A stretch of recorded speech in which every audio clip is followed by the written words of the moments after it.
States as well as the Constitution of Illinois. Okay, and Mayor, you Yes. did. Are you familiar with the Supremacy Clause? Any of you? Yes, sir, I am. Okay.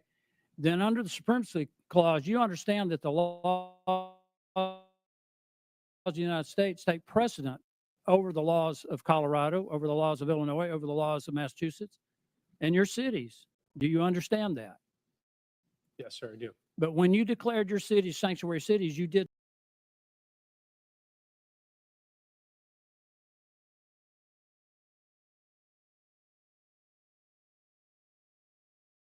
committed felonies, and it's a felony to cross the border illegally.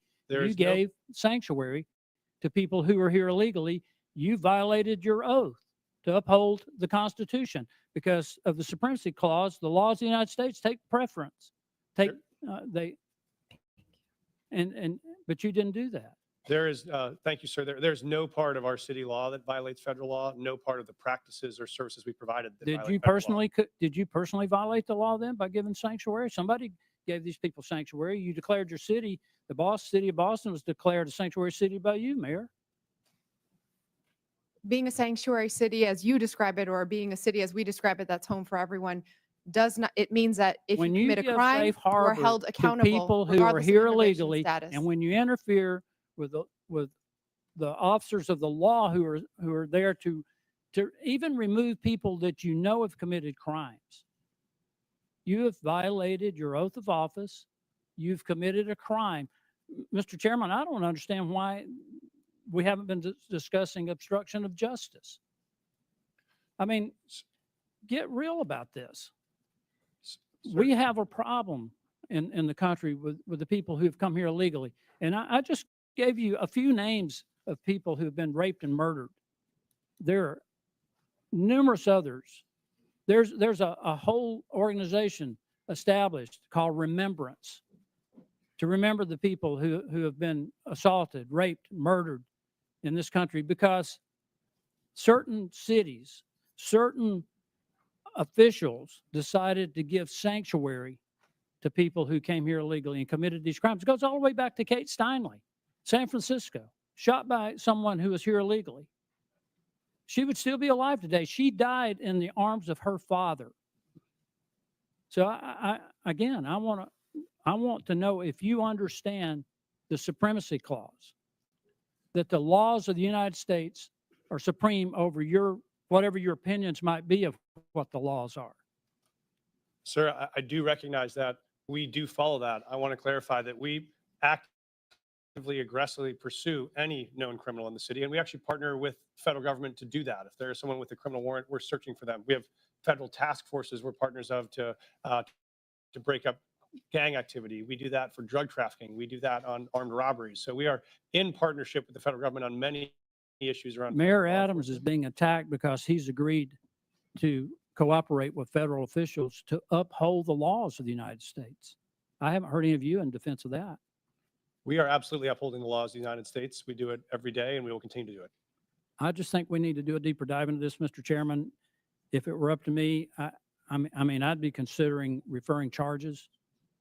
I think we've got a problem here when we decide that there's some laws that we will obey and some laws that we won't. I don't care who it is, Republican, Democrat, I don't care what office you hold. We need to abide by the laws passed by. Will the United gentleman States. yield? No, I will not yield. Mr. Chairman, I thank you for the time. I yield back. Gentleman yields back. Well, We're it's- gonna have two more. We're gonna have two more questioners. Then we're gonna have to take a break at the request of the witnesses, a 15-minute break, maybe 20 if we need that. But Chair recognizes Mr. Kassar, and after him, then Mr. Higgins, and we'll proceed with the break. But Chair recognizes Mr. Kassar. Good morning. Good morning. Morning.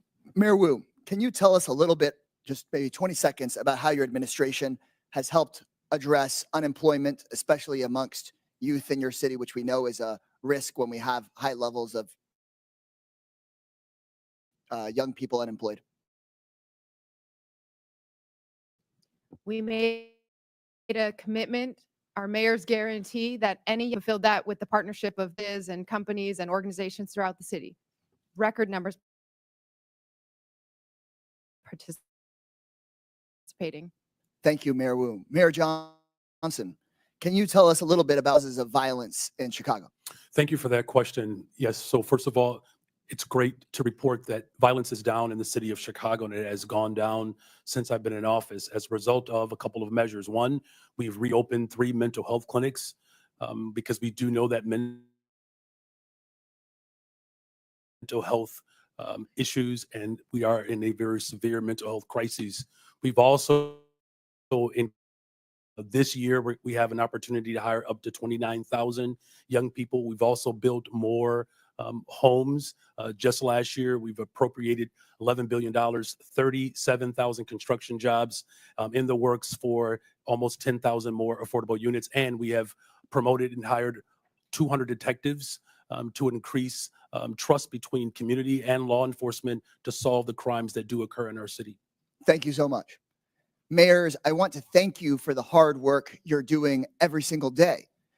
Just in 40 seconds, you have described building tens of thousands of homes for people that need them, hiring detectives to solve cold cases, building community trust to reduce violence, hiring people to do incredible mental health work, and reducing the youth unemployment rate. That is so much more than what the Republican majority can ever describe having ideas about. And that's why they've dragged you before us today. They want to point the finger at you because they have no plan on how to address housing, no plan on how to reduce costs, no plan on how to actually reduce violence in our communities. In fact, maybe some of the only plans they have would be to make those issues worse. And I know that you all as mayors are doing one of the hardest jobs in this country every single day. You're serving your communities honorably. And they don't want the American people to hear about how Boston has drastically dropped your unemployment rate. They don't want the American people to hear about how Chicago is dropping the rate of violence in the city. But our job is to make sure the American people actually hear the truth. And the truth is that you are pairing a law enforcement response along with a mental health response and a housing response and a jobs response to what's going on in your cities. And that is so critical. Republicans, on the other hand, here are going back to the same old tactic, which is to say, find a vulnerable group of people and let's blame them for everything that we can. Anything bad that happens, let's go try to point the finger at our political opponents or at a vulnerable person or at a person of color from a faraway place. And that doesn't actually solve real issues for the American people. Republicans and their big boss donors blame immigrants for low wages because they don't want the American people to see the Republican plan to dismantle the NLRB, to dismantle unions, and to never pass a bill raising wages for American workers. They blame immigrants for housing costs because the Republicans are dismantling the Department of Housing and Urban Development and stripping affordable housing funding from this country. They want to distract from the $8 million a day that people like Elon Musk get in federal contracts while they attack hardworking immigrants and while they attack officials that are actually just trying to do their jobs. Mayor Johnson, you have a limited number, I suppose, of jail cells in Cook County and a limited number of law enforcement resources. Is that correct? That is correct, and I do not have jurisdiction over Cook County jails.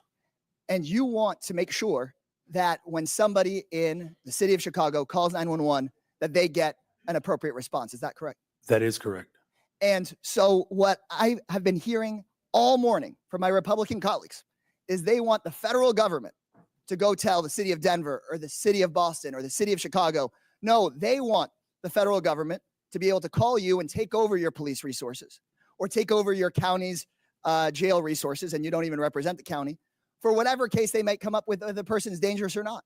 Instead of having cities determine if somebody is dangerous and needs to be held, instead of having cities say, we want to make sure if you have an emergency that we get somebody to you and don't just send out our police to a call that may not be a priority just because somebody in the federal government wants to go after somebody with no criminal background and that isn't a threat.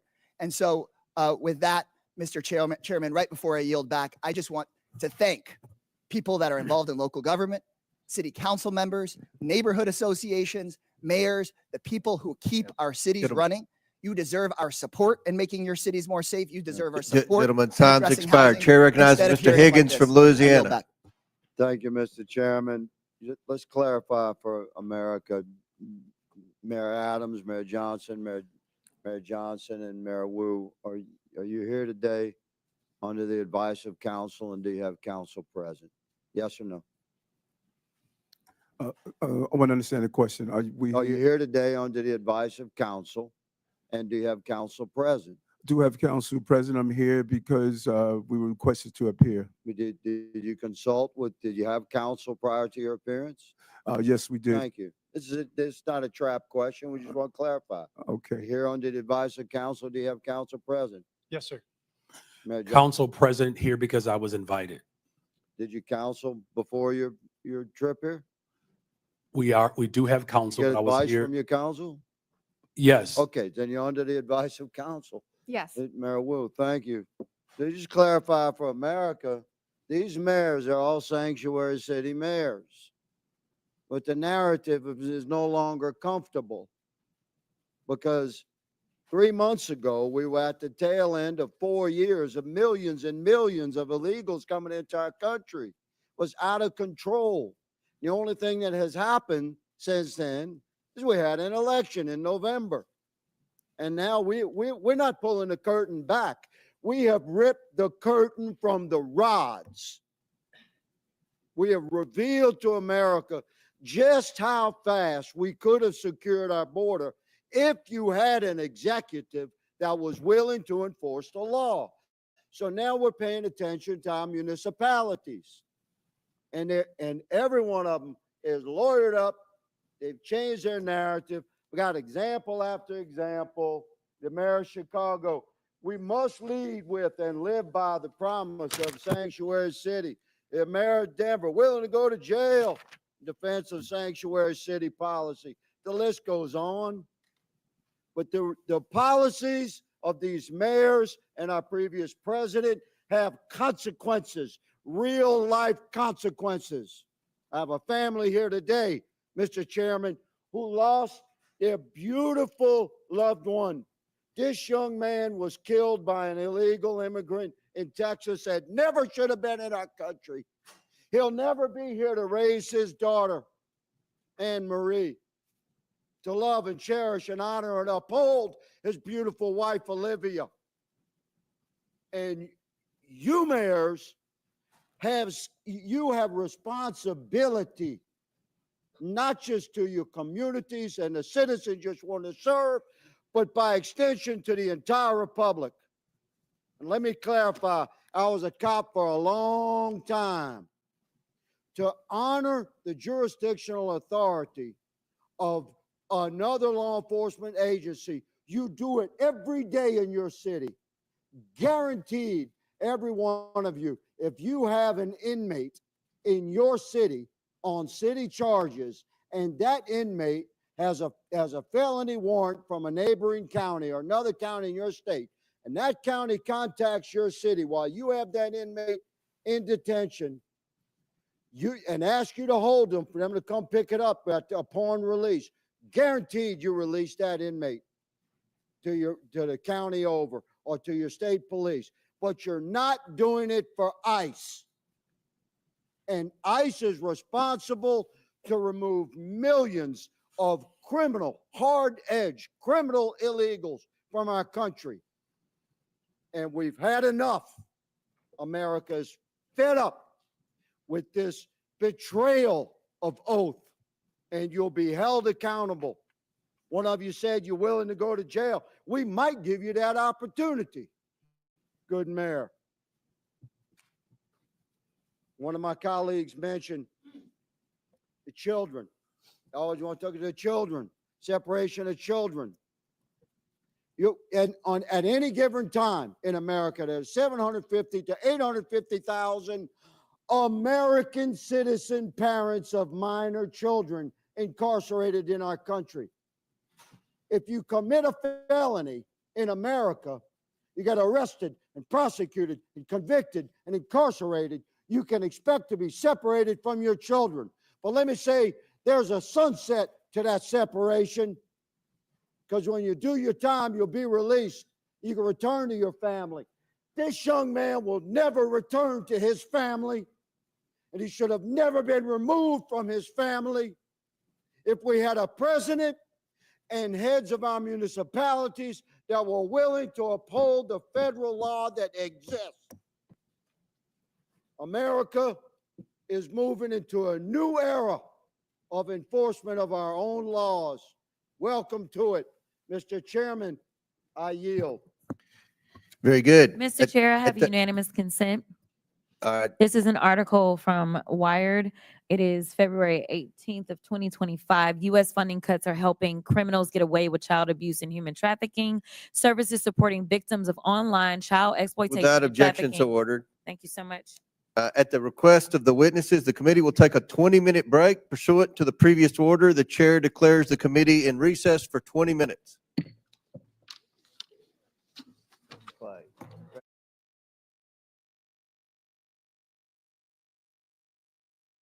Who is with us today. Promise, big time. The mayors here today each lead so-called sanctuary cities. And let's be clear, these policies only create sanctuary for criminals. Sanctuary policies violate federal immigration law by protecting criminal aliens at the expense of the American people. Sanctuary cities and states refuse to cooperate with federal immigration enforcement efforts and harbor illegal aliens. They often actively work to stand in the way of President Trump's mission to protect the American people and restore integrity to the American immigration system and the rule of law.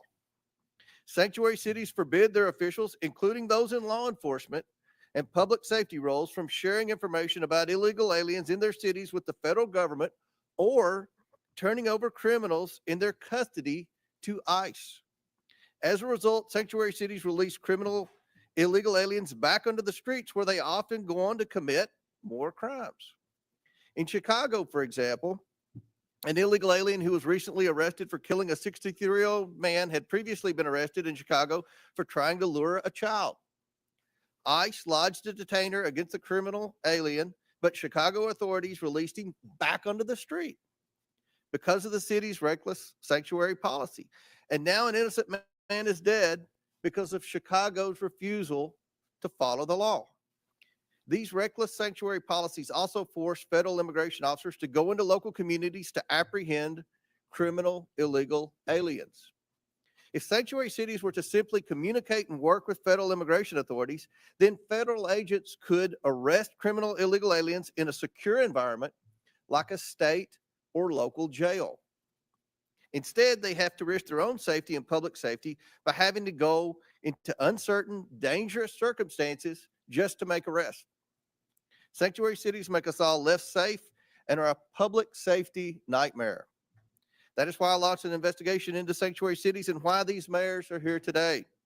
We cannot let pro-criminal, alien policies and obstructionist sanctuary cities continue to endanger American communities and the safety of federal immigration enforcement officers. Today, Mayors Wu, Johnson, Johnston, and Adams will be publicly accountable for their failure to follow the law and protect the American people. President Trump and his administration are taking action against sanctuary cities, and Congress must follow, not by allowing a single penny of federal funding to go to cities and states that prioritize criminal aliens over the American people. I now yield to Ranking Member Conley for his opening statement. Thank you, Mr. Chairman. Every member here today, Democrats and Republicans alike, agrees that violent criminals don't belong in our communities. We all want our cities to be safe and have zero tolerance for violent crime, irrespective of the status of the perpetrator. Where we disagree is that my Republican colleagues prefer a selective application of the law to shield the President of the United States from accountability and this administration from the rule of law itself. In America, we uphold the rule of law, independent from partisan politics, without fear or favor. Betraying those convictions, President Trump's Department of Justice has tried to force the conditional dismissal of very serious charges against one of our witnesses here today, in exchange for that witness's total and complete submission to the radical immigration agenda being propounded by the administration. And the DOJ has done so over the objections of a Republican acting U.S. attorney who President Trump appointed. Rather than enabling a flagrant corrupt and quid pro quo, 7 federal prosecutors, 7, including Republicans, resigned. One of them, a former clerk to Chief Justice John Roberts of the Supreme Court, said that anyone in his position, quote, would know that our laws and traditions do not allow using the prosecutorial power to influence other citizens, much less elected officials, in this way. History is calling on us now to stand up for those laws and traditions. Doing so also demands an affirmation of state and local sovereignty in determining the most effective ways to keep residents safe in compliance with federal law. To deny this sovereignty is an assault on the independence of every American city across the country. Today, Republicans have hauled before us the mayors of 4 major American cities to frame them as lawless because those cities have some limits on how intrusively and aggressively their own officials can conduct federal immigration operations and responsibilities. Let's be clear. The state and local laws that Republicans have issue with today are in full compliance with federal law. They do not obstruct ICE from carrying out its duties, and they are backed by evidence demonstrating that they keep people safe and safer in counties with laws that do not honor extrajudicial civil detainers and had significantly lower levels of violent crime than counties that have them. Mayors, police chiefs, sheriffs, and local leaders have made clear that the way to combat violent crime is allowing local police to do their local job of ensuring public safety in their own communities as they account for it. Commandeering them to spend limited time and resources as federal agents is a non-starter and can contribute to crime and non-cooperation in immigrant communities throughout the country. At this year's Conservative Political Action Conference, Border Czar Tom Homan said he is, quote, bringing hell to the city of Boston until it complies with his demands. I don't know what that means. Boston is my hometown, and I'm glad to welcome our mayor, Mayor Wu, and her 1-month-old baby here today. But I don't know that Boston welcomes Mr. Homan or anyone else bringing hell to the city. The Republican crusade against local independence doesn't just undermine public safety in our communities. It is blatantly cruel, and I say inhumane and un-American. Kenya Colindres, her husband Wilson Rogelio Velasquez Cruz, and their 3 children came to the United States in 2022 seeking asylum, a legal category of immigration, after escaping violence in Honduras. Wilson was granted a 5-year work permit, allowing him to work at a tire shop and to provide for his family here in the United States. Kenya said that her husband had never been in trouble and was, quote, a man of God. On January 26, the family of 5 was in church when Wilson was lured out by an ICE agent waiting to arrest him. Despite having valid work permits, the Trump administration refused to hear his appeal and is actively deporting him. Wilson was the sole breadwinner for his family. Now Kenya has to worry about how she's going to pay the bills and take care of her 3 children, on top of the fears that she and her children might be next. Last week in El Monte, California, Sitley, a woman who is battling bone cancer, tearfully watched as her mother, Yolanda, cried inconsolably as she was detained by ICE agents who refused to even present the detention order. Yolanda was Sitley's sole caretaker in her struggle against cancer and has no criminal record. And now Sitley is on her own. ICE is also conducting massive raids in cities and towns that have led to the wrongful detention of U.S. citizens, including Native Americans and military veterans. One school district sent a letter to parents warning that ICE may board school buses and demand documents from children. Children are going to be afraid to go to school. One reportedly wrote a goodbye note to friends saying, quote, if ICE takes me, don't forget about me. If ICE takes me, don't forget about me. From a child. Is that the country we want? America needs immigration policies that keep everyone safe and make the country stronger and allow us to grow and fill in the skill sets we don't have.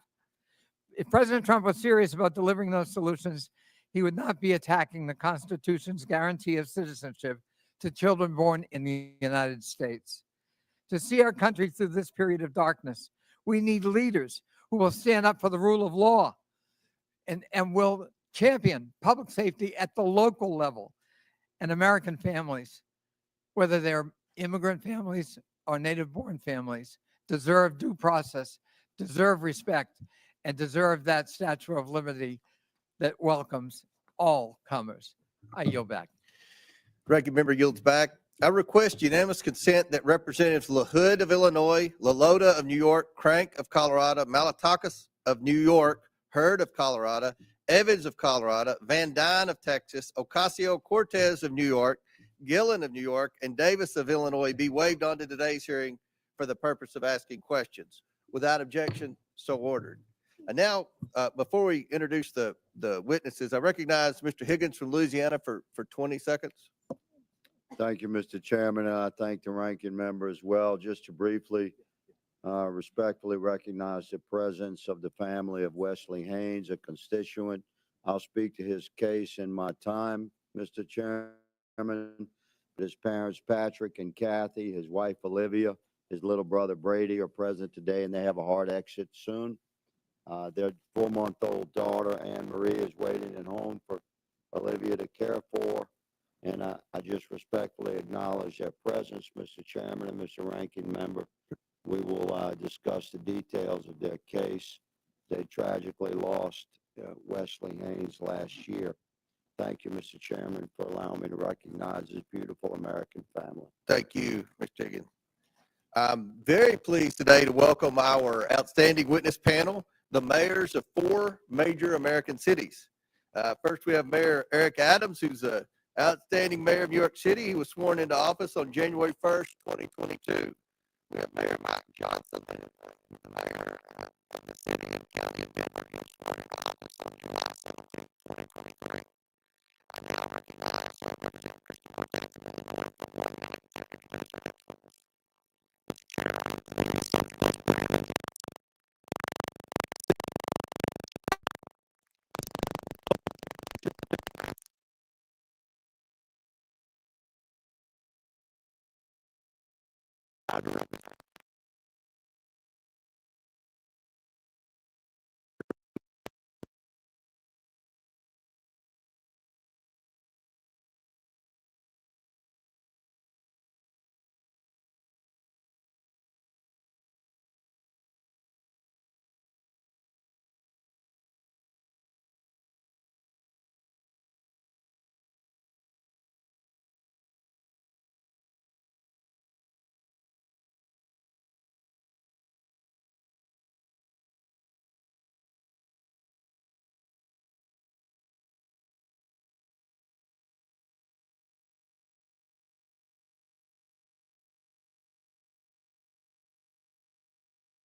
This federal administration is making hardworking, tax-paying, God-fearing residents afraid to live their lives. A city that's scared is not a city that's safe. A land ruled by fear is not the land of the free. Next month, Boston will celebrate 250 years of our nation's freedom. And in every one of those years, that's safe. A land ruled by fear is not the land of the free. Next month, Boston will celebrate 250 years of our nation's freedom. And in every one of those years, Boston has welcomed the world to our shores. From the English immigrants fleeing religious persecution, to the Irish forced out by famine, to the families from Haiti, the Dominican Republic, Cabo Verde, Vietnam, and so many more who call Boston home today. We are home to the greatest healthcare, the greatest colleges and universities, the most advanced innovators, and the 2024 world champion Boston Celtics. We are the cradle of democracy and the city of champions. We are all of these things not in spite of our immigrants, but because of them. 1 in 7 signers of the Declaration of Independence were immigrants. On the last 4 Red Sox rosters to win a World Series, 1 in 5 were immigrants. Of all the faculty at Boston University to have earned a Nobel Prize, all but 1 were immigrants. Today, 1 in 4 Boston residents were born somewhere else. Most have jobs, many have kids. All of them chose this country as their home because, like my mom and dad, they believe that here, where you've been doesn't limit where you're going. The strength of your character has nothing to do with the color of your passport. And how hard you work matters more than where you were born. That wherever you're from, if you pitch in, look out for your neighbors, and cheer for the home team, you can build a better future here for the people you love. So to every one of my neighbors back in Boston, know this: you belong here. This is your home. Boston es tu hogar. Boston, 这la calle. 这是你的家. This is our city. We are the safest major city in the nation because we are safe for everyone. Thank you. Thank you. I now recognize Mr. Beer for his opening statement. Chairman Comer, Ranking Member Connolly, and distinguished members of the committee, thank you for the opportunity to testify. The Cato Institute's half-century of independent research demonstrates that people of all races, religions, and birthplaces can thrive in a free society. Liberty must be protected, both from over-intrusive government and from private violence. Unfortunately, the president's chaotic, indiscriminate deportation plan does the opposite. It harms public safety, threatens Americans' rights, and undermines the successful integration of America's immigrants into its society and economy. The president's first action was to rescind the requirement that ICE target public safety threats first. He has ordered that millions of vetted immigrants be stripped of lawful status and deported. He is even attempting to deport the US-born children of people without permanent status. This flagrantly unconstitutional act effectively orders a series of crimes, wrongful arrest and imprisonment, civil rights violations, and unlawful deprivation of voting rights. Never before in American history has a president sought the power to strip potentially tens of millions of Americans of their constitutional rights. The president is also explicitly asserting the authority to ignore any law passed by you, Congress, that provides due process for people accused of being in the country illegally. The administration has repeatedly misled you and the public about who it is targeting, stating it would focus on public safety threats, that only the worst of the worst would be sent to Guantanamo Bay, and that every person it had arrested had a criminal record. We now know that most ICE arrests since the inauguration have been of people without a criminal record. Indeed, he is arresting people who entered legally, never violated any law, and sending them to Guantanamo Bay prison. It is no surprise in this lawless environment that many people and many cities simply do not trust the federal government on immigration. That is a problem. But under our Constitution, states determine their policies. Congress cannot force them. It must reestablish trust. Unfortunately, some members of Congress want to force an indiscriminate policy of mass deportation on the entire country with no public safety focus. If Congress wants more cooperation, it should address the concerns of these cities. What Congress should do is reestablish trust. Indiscriminate mass deportation agenda is a far greater threat to public safety than any city policy. A mountain of empirical research shows that reasonable restrictions on ICE cooperation do not increase crime rates and that immigrants lower crime rates. Immigrants, including illegal immigrants, commit crimes serious enough for them to be incarcerated at half the rate of US-born Americans. Data from Texas shows that illegal immigrants are 36% less likely to commit and be convicted of murder. At least before this current mass deportation effort, immigrants were more likely to report crimes than US-born Americans. Don't jeopardize that. Mass deportation is diverting law enforcement resources away from obtaining justice for victims. Indeed, it even targets the victims. Sabotaging local economies and obliterating communities will not restore public safety. It will make us poor while increasing the crime rate and victimization rate for Americans. There is a better approach. We don't need chaos and disorder of illegal immigration or of mass deportation. Why don't people come legally?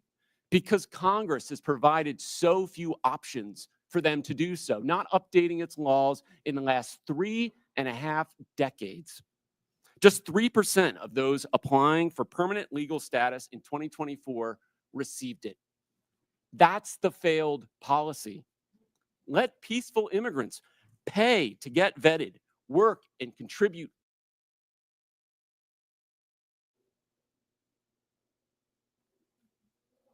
deportation on the entire country with no public safety focus. If Congress wants more cooperation, it should address the concerns of these cities. What Congress should do is reestablish trust. Indiscriminate mass deportation agenda is a far greater threat to public safety than any city policy. A mountain of empirical research shows that reasonable restrictions on ICE cooperation do not increase crime rates and that immigrants lower crime rates. Immigrants, including illegal immigrants, commit crimes serious enough for them to be incarcerated at half the rate of US-born Americans. Data from Texas shows that illegal immigrants are 36% less likely to commit and be convicted of murder. At least before this current mass deportation effort, immigrants were more likely to report crimes than US-born Americans. Don't jeopardize that. Mass deportation is diverting law enforcement resources away from obtaining justice for victims. Indeed, it even targets the victims. Sabotaging local economies and obliterating communities will not restore public safety. It will make us poor while increasing the crime rate and victimization rate for Americans. There is a better approach. We don't need chaos and disorder of illegal immigration or of mass deportation. Why don't people come legally? Because Congress has provided so few options for them to do so, not updating its laws in the last 3.5 decades. Just 3% of those applying for permanent legal status in 2024 received it. That's the failed policy. Let peaceful immigrants pay to get vetted, work, and contribute legally. And let law enforcement at all levels focus on keeping Americans safe. Thank you. And our witnesses have concluded their opening statements. We're going to begin with questions from members. And I want to remind the members, we have 60 members today that are going to ask questions. So I'm going to strictly enforce the 5 minutes. I'll hit the gavel if anyone's still talking, and we'll allow the witnesses to answer the question. But let's please be mindful. We have a lot of questioners today for this very important hearing. And again, we thank the witnesses. I'll recognize myself to begin questions for 5 minutes. And I have limited time, so I want to start with a simple yes or no question. And I'm going to hold you all to that, because after the first question, then we'll allow for a little more time. But Mayor Johnston, in 2017, Denver prohibited city officials, including corrections officers, from assisting and cooperating with any investigation, detention, or arrest procedures related to federal immigration laws. The city also stated that federal immigration authorities shall not be granted access or allowed to use the secure areas of any city or county jail. Mayor Johnson, is Denver a sanctuary city? A lot of folks use that term. Yes or no? Sorry, Mr. Chairman. Folks use that term differently. I can tell you what Denver does. We do not. Okay, I take that as a yes. Mayor no, Johnson, no, yes or no? I take that as a yes. Mayor Johnson, on March 10th, 2023, you posted on X that Chicago must lead and live by the promise to be a sanctuary city. Is Chicago a sanctuary city? A 40-year policy of being a welcoming city. Yes. A 40-year I take policy that of a as welcoming yes. city. Mayor Wu, in November 2024, you gave an interview noting that you served on the city council a decade ago when the Boston Trust Act was first passed. You said in that interview that in terms of Boston's policy, there is a prohibition on resources and personnel going to enforce civil immigration detainers, meaning Boston police and other departments cannot cooperate with ICE when it comes to detaining on civil warrants. Mayor, is Boston a sanctuary city? Boston is a safe city. I take that as a yes.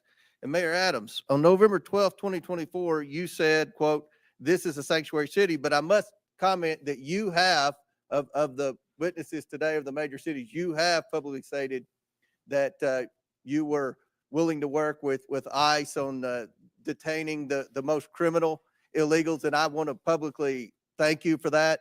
But my question to you, sir, is New York City a sanctuary city? Based on our classification, yes. Okay. Last year in a Boston suburb, an illegal alien raped and impregnated his 14-year-old daughter while living in a shelter for illegal aliens. Mayor Wu, under Boston law, would you turn this criminal over to ICE on a detainer? Whenever there's a criminal warrant, Boston police enforce that and hold people accountable. So would you turn that criminal over to ICE? This happened outside the city of Boston, but I can tell you in the city, whenever someone commits a crime, whenever there's a criminal warrant, we hold them accountable. If ICE deems that they are dangerous enough to obtain a criminal warrant, and the Boston police will enforce it. Will you turn that criminal over to ICE? We follow the laws I and take we that make as a no. sure that everyone. In Chicago, an illegal alien who is a suspected member of a violent foreign gang who was brought into custody for his potential involvement in a murder.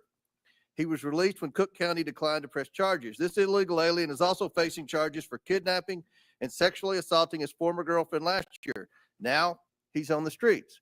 Mayor Johnson, under Chicago law, would you turn this criminal over to ICE on a detainer? Our local law enforcement works hard every day to get criminals off the streets of Chicago. Would you And turn that criminal over to ICE? That's the problem. That's one of the topics of this conversation. That's one of the problems we've heard from Tom Hammond and from the Homeland Security, is that in your cities, when someone's apprehended for a crime, and ICE is now with this new federal policy wanting to come in and deport the criminal alien, that you will not cooperate with ICE. Will you turn that criminal over to ICE? And we do not harbor criminals. Our local police department works hard every single day to ensure that the city of Chicago is Yes safe. or no? Will you turn the criminal over to ICE? With a criminal warrant from the federal government, our local law enforcement repeatedly collaborates with federal agents. So you're saying publicly today you will turn that alien over to ICE in a safe place like a jail and not turn them out on the street and say, here you go, ICE, good luck. You will turn that criminal over to ICE. With a criminal warrant, as we have done for 40 Should years. that criminal be turned over to ICE? With a Mayor? criminal warrant, they are subject to the federal laws, and that includes deportation. My time has expired, but again, the point that we've got to iron out today is that we have to have cooperation. It is federal law to turn over those illegal criminals to ICE. And we have heard reports, and many of you have said publicly that you are going to obstruct that. That is against the law, and we're going to hear more about that today. Now, I recognize the ranking member, Conley, for his 5 minutes. Thank you. Mayor Wu, I quoted Tom Homan, the so-called border czar, saying that he wanted to bring hell. He was bringing hell to the city of Boston. What did you understand him to mean by that? Let's talk about Tom Homan. Shame on him for lying about my city, for having the nerve to insult our police commissioner who has overseen the safest Boston's been in anyone's lifetime. Bring him here under oath and let's ask him some questions. I am here to make sure that the city of Boston is safe. Others may want to bring hell. We are here to bring peace to cities everywhere. Mayor Johnston of Denver, what would your reaction be if Tom Homan wants to bring hell to your city, Denver? We think that we have folks in Denver who are working hard, playing by the rules, paying taxes. There is no one that is seeking hell to come to Denver. What people are looking for is opportunity and hope. And for the It's record, available. he can do whatever he wants to do, I guess. But the fact of the matter is you absorbed on a per capita basis the largest immigration a year or two ago, and you indicated that your crime rate actually fell. It didn't increase. Is that correct? That is correct. Crime is down in Denver. We have homicides down 17%. Violent shootings are down 24%. And in Auto thefts Boston, down. I'm sorry, I've got limited time. Mayor Wu, same thing in Boston. The Boston crime rate has been falling, correct? We had 24 homicides last year, 24 too many, but that represented a tremendous reduction, one of the biggest drops anywhere in the country. Thank you. So the correlation between immigration and crime is false, as you point out, Mr. Beer. Perhaps you can elaborate that. I find it ironic that you characterized correctly, in my view, President Trump and Tom Homan's approach to immigration as lawless when they're invoking law and order and crime as the rationale for their lawlessness. Could you expand on the lawlessness and the irony of the fact that, as you point out in your testimony, the crime rate among immigrants is half that of the native population? That's right. I have a table in my written testimony that you can look at. Top 20 cities for immigration court filings over the last 4 years. 19 of those cities saw a decline in their homicide rate. If you look at all of the major cities, there is a negative correlation between increasing numbers of immigrants and the homicide rate. So that means more immigrants, lower homicide rates. That holds true across the United States. So I think the correlation that's trying to be made is more immigrants, more illegal immigrants, more chaos, more crime. That does not hold. What we do see under this administration is an increasing willingness to ignore the laws. He has, as I mentioned, signed an executive order that says he can ignore due process rights for people who are accused of being in the country illegally. This is an incredibly dangerous assertion of authority and should be investigated by Congress. And is it a reasonable proposition for a local leader? I know I was chairman of my county, which is like being mayor of a large county. And, we focused on local law enforcement. We tried to help the feds when we could. We were cooperative where we could be. But our job was local law enforcement. And there is a clash when ICE behaves this way, and I described some horrible incidents. It instills fear in the immigrant community, and it fosters non-cooperation rather than cooperation, which is the mandate of each of these leaders, is it not? Absolutely. We want cooperation. Many of these cities are the reason why immigrants are more likely to cooperate and report crimes to the police than the US born population is. So there are good reasons to limit this mass deportation of people in their communities. I would just argue that the premise of this hearing is false. We have local law enforcement cooperating with the local political leadership, and it's working. It's bringing down crime rates. And the proposition that immigrants cause crime is false. In fact, patently false, as your testimony, I think, would demonstrate, Mr. Beer. And the idea that these are sanctuary cities that need to be punished is simply a war on urban America. And I'm proud of the mayors who are in front of us here today, and I thank them for their testimony, and I thank them for their service to their local communities. I relate to it, and I think it's a noble calling. I yield back. Gentleman yields back. Chair recognizes Ms. Bobert from Colorado. Thank you, Mr. Chairman. Mayor Mike Johnston, I hope we can start off on a level field of agreement here. So in your testimony, you said that locals were asking Denver, what will you do? When they saw 10 to 11 buses coming in a day and 42,000 illegal aliens entering their city. Denver, what will you do? And in a Fox 31 interview in January, you blamed state law for not allowing the city of Denver to coordinate with ICE, resulting in Denver being a sanctuary city, saying, quote, the whole state is bound by our state law in this, which is pretty consistent in some of these practices, like everywhere in the state. We don't honor ICE detainers, end quote. I've demanded Governor Jared Polis and the Colorado State Legislature to repeal them. Douglas County has led on a lawsuit to get those laws repealed. So, Mr. Mayor, would you join me today in calling and demanding that these sanctuary policies, these Colorado state laws, be repealed? Thank you, Congresswoman. Yes or no, Mr. Mayor? Pardon? Yes or no? Will you join me? I do not believe the detainer law needs to be changed. I can tell you what Denver Okay, so does you right now. don't want them to coordinate with ICE, but yet you're blaming the state of Colorado for those policies. It's a statewide law. It's not a Denver law, and you're blaming the state of Colorado for the law, yet you will not call for that law to be repealed, correct? Yes or no? We do coordinate with ICE presently. I'm happy to tell you what we do on this. We've honored detainer requests more than 1,226 times over the last What about years. before a warrant? There are many issues before a warrant. So if what happens is if ICE has sends us a detainer request, Well, you it's have called a- local law enforcement officers, Mr. Mayor, who are unable to coordinate with ICE to even get the initial warrant. They aren't allowed to tell them that they are illegal aliens. So unfortunately, you won't join me in asking for this law, demanding that this law be repealed. So let's keep going.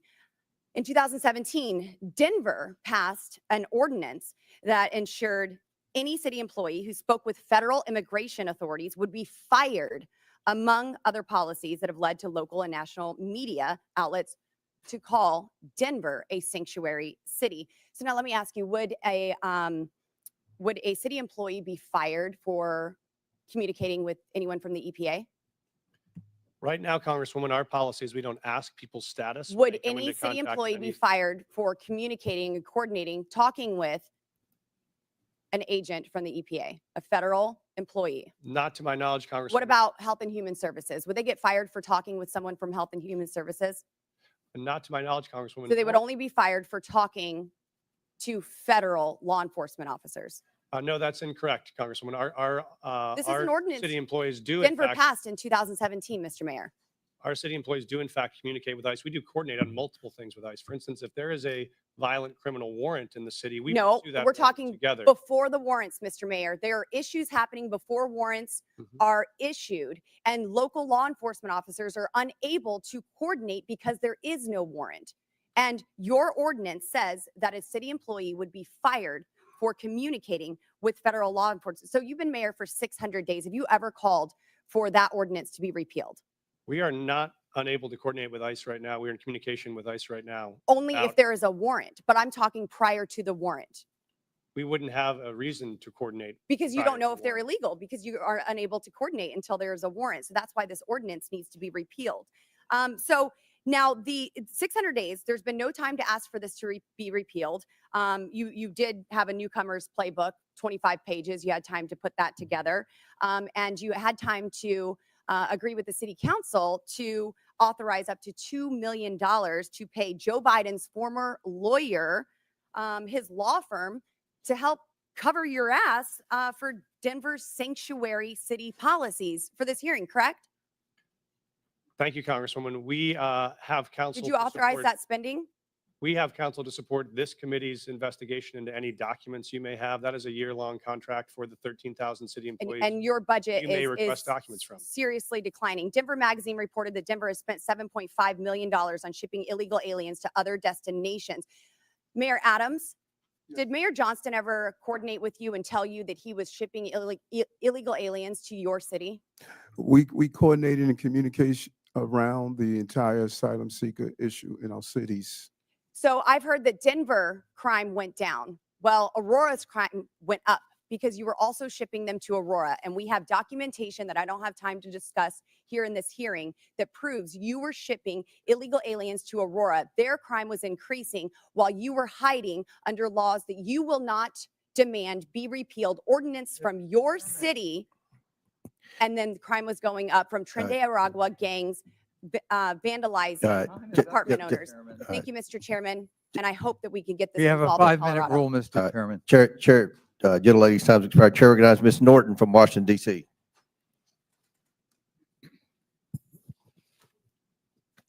There have been a lot of talk today about these cities and their, in my view, principal decision not to respond to extrajudicial ICE detainers.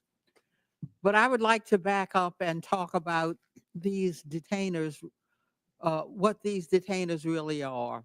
Requests from ICE to unconstitutionally hold someone without due process or probable cause. Enforcing ICE detainers is also expensive, often results in mistakenly holding U.S. citizens and undermines public safety. It diverts resources from protecting the local community to carry out the federal government's job of immigrant enforcement. Mayor Johnston, what challenges do ICE detainers represent to your law enforcement and city resources? Thank you, Congresswoman. I think that was to me, right? Sometimes I That's get correct. confused. Okay. Thank you, Congresswoman. I think it's important. I appreciate to describe what Denver currently does in terms of what coordination looks like and what it doesn't, which is if we get a detainer request, if we have someone in our custody that ICE would like to get access to, what we do is we provide them a notification of release. And so if that person will be released from our custody, we notify them of the time and the date when they will be released. So ICE, if they choose to, could pick that person up. We have done that 1,226 times over the last 7 years. And that has enabled ICE, when they choose to be able to bring someone into custody. What we do not do is hold someone beyond their release date, because there are multiple courts who have found that to be unconstitutional. If someone is serving a sentence and that sentence expires this Friday, we can't hold them another 7 days without an additional charge. And so that is what state law does. And sheriffs around the state would say it is a strain on local resources to hold them for a civil issue that is not linked to a criminal charge that we have in our city or another jurisdiction. That's why we don't honor those types of detainers. Mayor Johnson, how about for Chicago? So thank you for that question. And for Chicago, again, our top priority with the Welcoming City Ordinance is to ensure maximum safety. The type of coordination that happens between our local law enforcement and our communities is paramount to building trust and keeping our communities safe. The ordinance, as well as the state law, the Illinois Trust Act, which was passed with bipartisan support and signed by the Republican governor, Bruce Rauner, we do not permit our local law enforcement from engaging in any federal matters. With a criminal warrant, our city and our state will cooperate with the federal government, but without a criminal warrant, our local law enforcement focuses in on local issues to keep the people of Chicago safe. Mayor Wu, how would fulfilling ICE detainers detract from public safety in your city? Thank you, Congresswoman, for hosting us, first of all, in your district. We hear every day from Boston residents, a city that is 28% people who were born in another country, that the trust and feeling that they know they can call 911 when they need help, or if they have information to solve a crime and police need that help, that they feel comfortable in doing so. And so our policy in Boston is that regardless of your background or immigration status, you have access to our libraries. We want you to take your kids to school. We want to be part of our community. And also, regardless of immigration status, if you commit a crime, if you do harm in the community, you will be held accountable. It is critical to the safety of Americans that cities have the ability to decide what is in the best interests of their people. Mayors and local enforcement know their cities best. I would yield any time remaining to the ranking member. I just want to underscore what the gentlelady has said. Local government knows best how local law enforcement works. And cooperating with ICE is part of that, but they can't be a substitute for ICE doing its own job, which is a federal responsibility. Thank you for yielding. Before I recognize Mr. Jordan, I believe Ms. Boward has a unanimous consent. Yes, Mr. Chairman, I'd like to ask unanimous consent to submit to the record multiple local news articles referencing Denver's sanctuary policies, including the newcomers playbook written by Mayor Adams and the budget, which shows millions and millions of dollars of the Denver city budget cut. Without objection, so ordered. Chair now recognizes Mr. Jordan from Ohio. Thank you, Mr. Chairman. Mayor Johnston, who's Abraham Gonzalez? Thank you, Congressman. He is a individual that was released from the county jail on Friday in the city and county of Denver. That's all you know about him?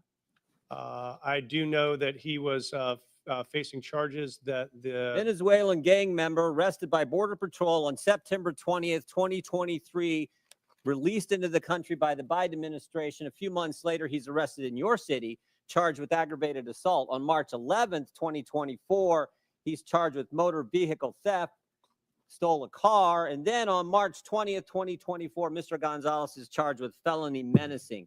6 days after that last charge, I send you a detainer, which includes an administrative warrant. Basically, it says if you're going to release this bad guy, this gang member who allegedly stole a car, menaced people, and assaulted people, give us a 48-hour heads up. Is that right? That refresh your memory? I do know about the detainer request. I do know that we provided a notification of release. What kind of notice did you give ICE when you released him? We gave him notification. I'm not sure how long in advance it 1 was. hour. I do know 1 that. hour.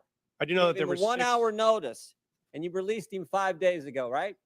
Why not give him more heads up? Actually, let's put the slide up. Let's see what it says here. But let's put the slide up. This is what the Denver Sheriff's Department, it's kind of hard to see, so I'll read it. It says Denver Sheriff Department ICE notification being released to the streets. I simply said, just release him to us. You release him to the streets. Why not release him to ICE? Thank you. What we've done, and we do this regularly, we've done 1,226 of these, is we notify I'm us. asking about one. I'm not asking about the 1,200. I'm asking about Mr. Abraham Gonzalez, who's a gang member from Venezuela, stole a car, assaulted someone. You had him in your custody for how long? I know that we released 345 days you had him in custody. And I said, hey, can you give us 48 hours heads up? I don't know. You gave him 1 hour notice. Mr. Congressman, we notified them of release. There were 6 ICE agents present when he was released, so they had enough time to respond and to be present. Respond where? To the jail where we released him from. So we released him we notified them of the release time. When we notify them of release, they come to the jail facility to pick them up. They're Why still didn't you on. say, that's not what you said. You said you release him to the streets. Did you release him to the streets? You release him to ICE? What we do, sir, is we release him from our county jail and we coordinate with ICE on that release time and release date so that ICE can come and pick them up from that location. Pick them up where? In the parking lot? Yes, sir. They're on the facility Guess property. what happened in the parking lot? I know, sir. I've reviewed the video. So I looked at it. I've talked to the sheriff last night. One of the ICE officers got assaulted, didn't he? I've reviewed the video, They had to sir. tase the guy, didn't they? Would you like me to answer, sir? No, I'd like you to answer. Did they tase him? I know that there were 6 officers that had multiple tasers. I saw the So they detention had on 6 video. officers. If you keep him in the facility and they come in the facility and get him, does it take 6 officers? Probably takes 2, doesn't it? So we've been doing these, as I mentioned, 1,224 times, 1,226 times. This is the first time I've been made aware of there's been an incident like this. So I reached out to ICE after I saw the video. I've coordinated with their team and offered to sit down and see if there are procedures we can change. It's a simple make sure this question. works smoothly. It's a simple question. You can release him in the parking lot, give ICE 1 hour notice, and they got to send 6 officers to arrest this guy. Or you can say, hey, what? Here's what we're going to do. We're going to hold him. You come in and bring 2 officers in and you turn him over there. Why not do it that way? We have a city You ordinance. know why you don't do it that way? We have a city ordinance that Because you're a governs. sanctuary city. This is the whole point. No, sir, I disagree with you. Oh, okay. Because I'll tell you why. If you talk about sanctuary as a definition of shielding people from law enforcement, we do not do that. What we do is provide services. In this context, what we did is we coordinated the An release. officer got assaulted because of your policy, which says we're going to release him to, in your words, not mine, to the streets. They have to arrest him in the parking lot. They bring 6 officers when they could have had 1 or 2 just come in your facility, into jail, and take the guy there. But you won't do it that way. I've seen the video. I've reached out to don't ICE. care if I've you've seen the offered to video. I sit know the down and facts coordinate too. on strategies. If we need to make adjustments to what we do on releases, we'll do that. This is the first time in the 1,226 releases. You know, I've I heard of read an your incident, so written we'll take testimony action. last night. I read your written testimony last night. 4.5 pages. And you used the word safe, safer, or safety 13 times.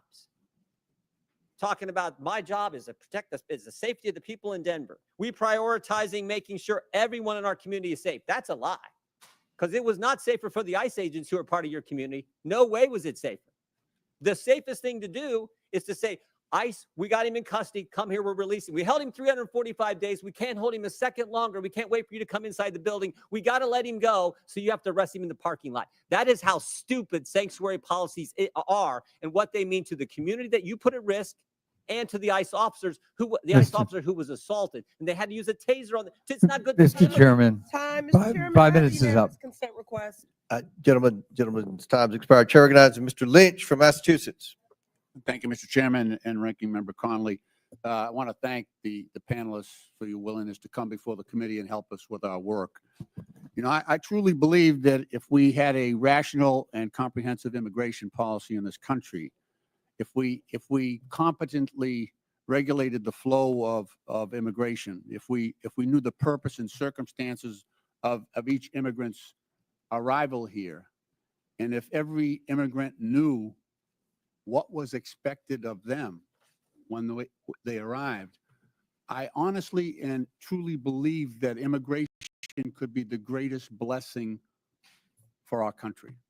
Look at our world rivals, China and Russia. No one is trying to sneak into China, sneak into Russia. It's because of what we offer here as a nation. There is a substantive issue that's at play here, and I want to address that. So under Article 1, Section 8, Clause 4 of the Constitution, it provides Congress, and I'll read the section here, to establish a uniform rule of naturalization. And Clause 18 further provides that Congress has the power to make all laws that shall be necessary and proper to execute its enumerated powers, including immigration. So it appears that Congress has taken up that responsibility in the Immigration and Nationality Act, which they exercise under constitutional writ. On the other hand, we have local so-called sanctuary city laws that at times, so those sanctuary cities laws tend to address local cooperation with federal authorities in your jurisdictions, within your cities. And sometimes it does appear that the sanctuary city laws are defending against the congressional grant of authority to operate in that area. Now, you all, as mayors, and I ask this of the entire panel, you deal with this every single day, and we've heard some of it in your testimony eloquently. How do we, as lawmakers, we're struggling with this right now. There's a tension between that authority of Congress to act under Article 1 of the Constitution, and then your responsibility, nobly taken, to provide a safe environment for the residents and visitors to your cities. How do we reconcile, and I'm asking you for advice. You have a great perspective on this. How do we together reconcile the tension between those two operating systems, grants of power? And I'd welcome any advice you have on that, because that's what we are struggling with up here in terms of trying to come up with a comprehensive immigration policy that addresses all of these concerns. Mayor Johnson? Congressman, I'm happy to start the response. We obviously believe there is a federal system that has federal obligations and state and local obligations. We think, as Mayor Wu said, that our officers are uniquely prepared, trained, and ready to enforce local law and to keep our city safe. We want to focus on that. We do not have the capacity for our law enforcement to be doing federal immigration enforcement, but we want to be partners in making sure we're pulling violent criminals off the street. We do that now. We've done it in the past. We'll keep doing it. But we think the capacity for the federal government to focus on. But what I'm trying to point out is this. So the current president of the United States, Donald Trump, rode into office on this issue. On this issue. He put people in fear. I'm in a state that's 2,400 miles from the border. We're going to spend $1.5 billion on providing services and housing and everything to people who are in our state unlawfully. He got into office on that issue. So the costs to democracy are massive. It is now threatening our democracy because we have mishandled this issue. So we need to get together on this and turn immigration, like I say, into the greatest blessing that this country has, and not something that people are afraid of. That's the challenge. May I, Congressman? Please. This may be the last my blue. friend. This may Thank be the last blue dress I'm wearing this month. It's going to be green from here on out as we celebrate I understand. Irish American heritage back at home. Please pass comprehensive immigration law that is consistent and compassionate.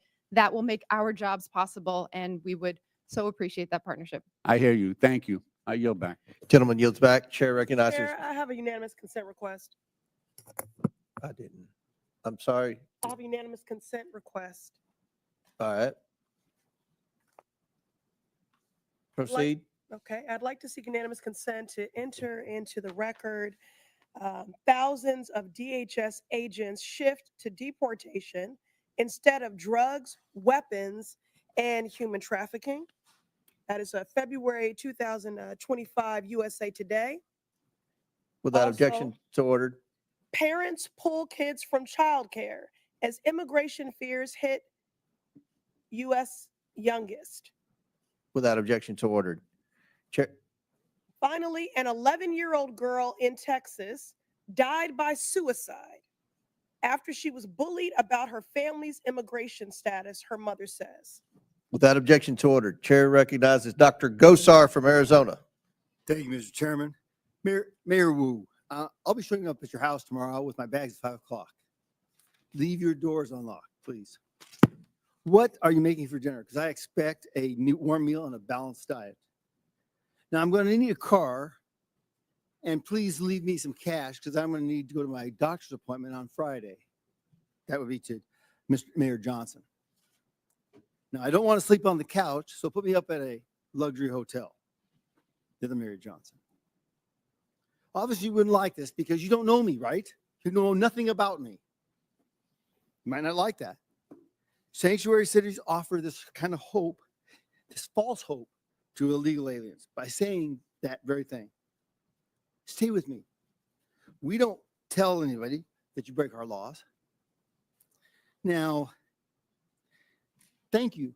You've made the United States complicit and one of the largest purveyors of human trafficking in the world. Thank you. You're disgracing the legal immigration system that came here and the immigrants that came here the right way through Ellis Island at the time, now through our going through our process. And I want to talk about that process because I've always been told, and it's never been really challenged, is that good process builds good policy, builds good politics. I think that works really, really good because you can always fall back to the process. If the process isn't good, you always get good process.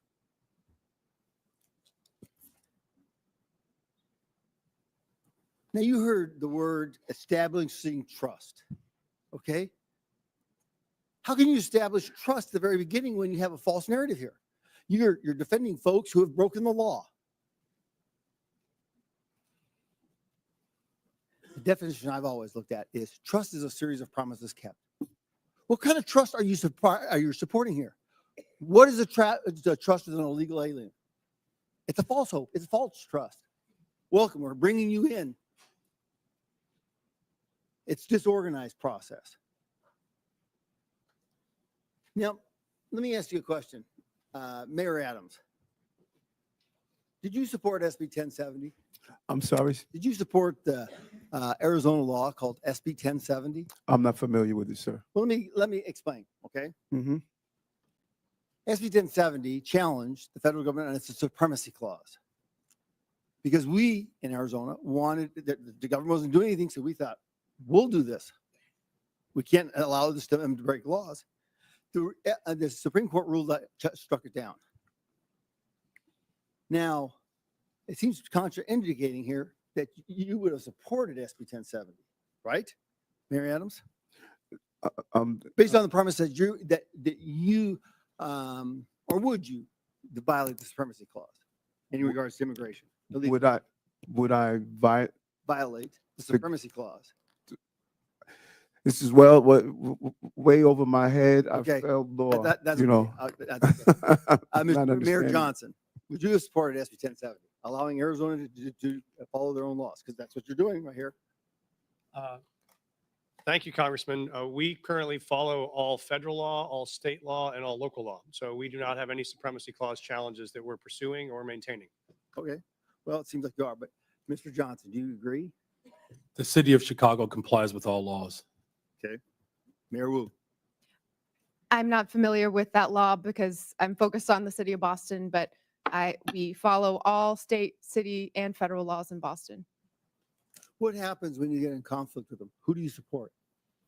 The Constitution, as I understand it, doesn't require cities or police officers or anyone to follow their laws in conflict, follow federal laws in conflict with local laws or state laws. Okay, in the Constitution, it says, and it's explicit that the federal government has jurisdiction and supremacy over all immigration laws, right? I mean, I've heard it a number of times from my colleagues over here. We're the ones who can define that. We're the ones that have it. We just heard we want a comprehensive immigration policy. How can you get a comprehensive immigration policy when you're defining it from the very get-go? You're building it on false premises and false tenets. Respectfully, Congressman, you could pass bipartisan legislation and that would be comprehensive immigration law. The false narrative is that immigrants in general are criminals or immigrants in general cause all sorts of danger and harm. That is actually what is undermining safety in our communities. If you wanted to make us safe, pass gun reforms, stop cutting Medicaid, stop cutting cancer research, stop cutting funds for veterans. That is what will make our city safe. Yes, thank you. I yield back. Chair recognizes Mr. Krishnamurti from Illinois. Thank you, Mr. Chair. Mayor Johnson, there's been much talk about Chicago and its enforcement of laws to rid our communities of criminals. So I want to give you a chance to address some of these questions. First, Mayor Johnson, the city of Chicago operates under 4 sets of laws: federal, state, county, and of course, Chicago's own laws, right? That is correct. And most of these laws are not within Chicago's sole power to change. For example, the Illinois Trust Act, a state law, was enacted in 2017 by then Republican Governor Bruce Rauner and dictates interactions between ICE and law enforcement, right? That is correct. And under Chicago's own law, I have a copy of it right here. Chicago is required to help ICE whenever ICE presents a judicial criminal warrant for an arrest, correct? Yes. In fact, Chicago has assisted ICE with criminal warrants in the past, right? Yes. So just to clear it up, anytime that ICE does the work and goes to a court to get a criminal warrant to arrest somebody, the city of Chicago not only is required to, but does cooperate to remove that criminal from our community, right? That is correct. Let me turn to another topic.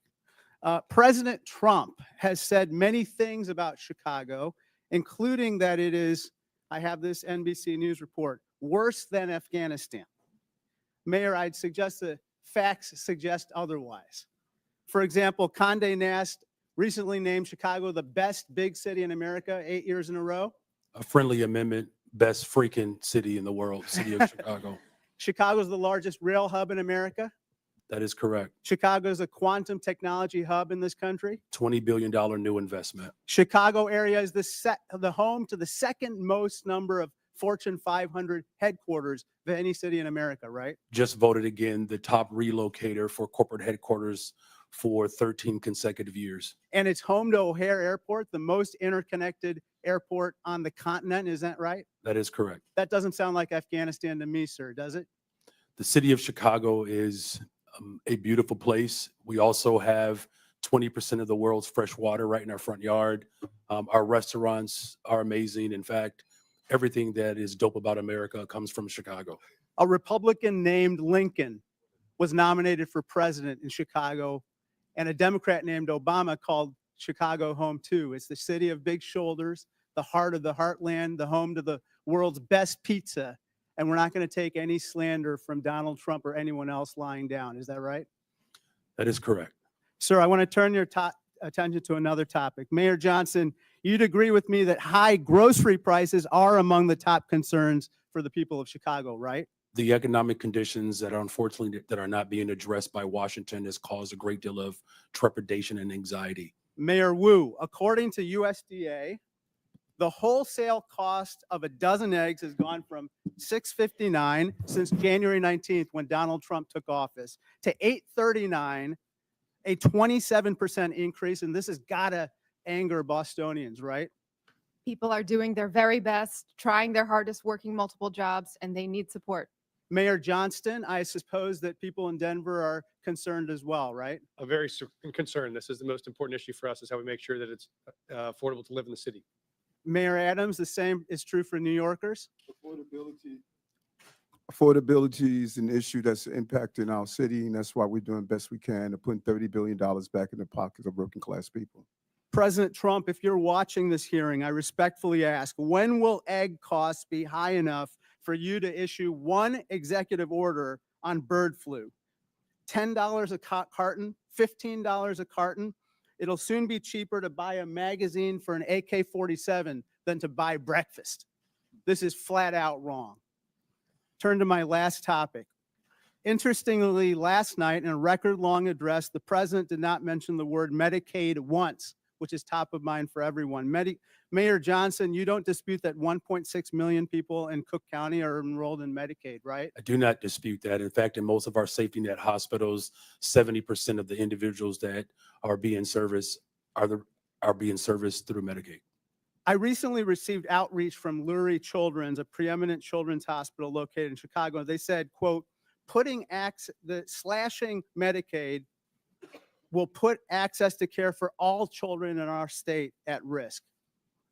You would agree that's unacceptable, right? That is unacceptable. It doesn't matter where you're from. If you're white, black, brown, poor, or rich, massive cuts to Medicaid will devastate our healthcare system. Thank you, and I yield back. Gentleman yields back. Chair now recognize Mr. Perry from Pennsylvania.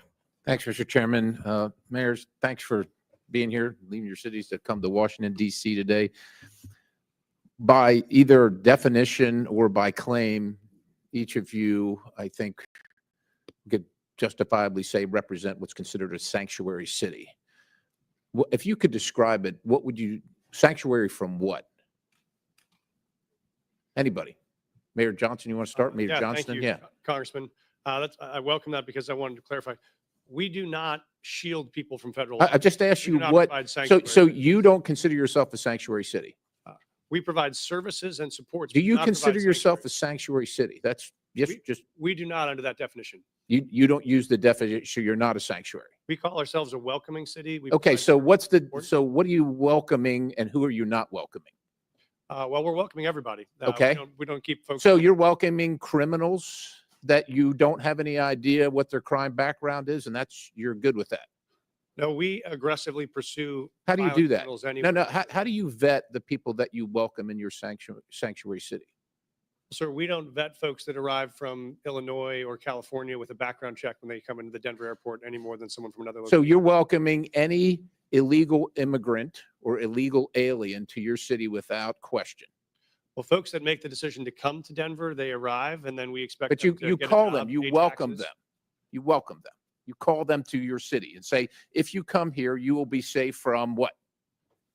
Thank you, sir. We don't call anyone to our city. Folks that arrive in our city, we offer same access to services they may need to be successful. And if they break the law, we hold them accountable. We charge them. We prosecute them. What about if they've already broken the law? Well, if they've already broken the law and there is another jurisdiction that has a warrant for that person, they let us know and we would cooperate to transfer them to that jurisdiction. I think we saw in Mr. Jordan's conversation with you that you really don't do that. Mayor Johnson, how about you? How many, according to my records, you have welcomed 51,648 illegal aliens to your sanctuary city. So I'd ask you, sanctuary from what? If you're referring to the number of individuals that were bused from Governor Abbott without any coordination, the 52,000 individuals that were seeking asylum, those individuals were bused to us. I passed a bus ordinance to work to coordinate with the governor of Texas. He refused to do that. But that transfer of individuals was the result of the governor of Texas, not the result of a welcoming city ordinance. Welcoming city ordinance. So you're not welcoming these people that came here illegally? The individuals that were bused to us from the border. From They were Governor not Abbott. welcome in Chicago? You didn't welcome them? You didn't provide them sanctuary? So the welcoming city ordinance is pretty straightforward. It allows for our local law enforcement to focus on local policies, and that's why we're seeing a decline in violence. So in you the don't city of care Chicago. about federal law enforcement policies, only local policies. We comply with all laws. What I do care about is this body, Washington, passing comprehensive immigration. So let me ask you this. Chicago residents reported 28,443 violent crimes during 2024 alone, cases of aggravated assault rising to the highest level in 2 decades. Now, also, state funds, $160 million were issued to illegal alien job assistance shelters in Chicago. You're the mayor of Chicago. Do you think that your residents or the residents of your state should be paying for that more than they should be paying for their own needs, their own roads, their own public safety? I mean, who elected you? The people that came illegally, whether they were sent to you or not, or the people that reside in Chicago? Who elected you? And who do you serve? The people of Chicago elected me as the 57th mayor of the city of Chicago, and we serve all the residents of the city of Chicago. Illegal or not, criminal or not. How many of the 662,566 illegal aliens with criminal histories that ICE has reported are now residing in Chicago? Someone will have to get back with you with that number. I don't keep account Do you of. take immigration information from criminals as they're arrested and processed? Do you take immigration information? Our local law enforcement focuses on getting Do you all violent do you individuals off the determine streets whether of they're here Chicago. legally, what their immigration status is as a function of your justice Gentlemen, system? time's expired, but please feel free to answer the question, Mayor. The welcoming city ordinance ensures that our local residents communicate and trust local law enforcement to ensure that criminals and crime is being addressed. So And you that's have why no violent idea how many crime are illegal. has Thank gone you, down Mr. in the Chairman. city I'll of yield. Chicago. Thank you very much. Chair now Mr. recognizes Chairman, I have a Mr. unanimous Khanna. consent request. Chair now Mr. recognizes. Chairman, I have a unanimous consent request. I'm sorry, Ms. Presley. I have a unanimous consent request. Go ahead. Thank you. I'd like to seek unanimous consent to enter into the record mass deportations would deliver a catastrophic blow to the U.S. economy. What? This is what from the Joint publication Economic is Committee, that? December 2024. From where? What publication? The Joint Economic Committee, December 2024. Without objection, so ordered. I'd like to seek unanimous consent to enter into the record from the American Immigration Council, October 2024, mass deportation, devastating cost to America, its budget and economy. Without objection, so ordered. Chair recognizes Mr. Khanna from California. Mr. Chair, Wait, I'm sorry. Mayor Wu needs a short break to attend to her young child. Mayor, Mr. you Chairman, may be- I got the note that the baby's okay for now, so I'll continue. But thank you. I will. Is it? I believe from my husband that the baby's okay, and Okay, well, and just the let us arrangement, if know. it's All right, okay, was okay. that everyone would take a break, so I wouldn't have to go into a back room by myself to nurse when it's time. all Thank you. Chair recognizes Mr. Khanna. thank you, Mr. Chair. Mr. Chair, I find the Republican position in this hearing quite ironic because the Republicans are the party that are always touting local government, state government, local control, and not having federal overreach. So I want to explore actually one of your favorite topics on the other side of the aisle, the infamous mask mandates. I know how much you love them. When CDC came out with the mask mandate order of January 29th, 2021, they said that we needed to have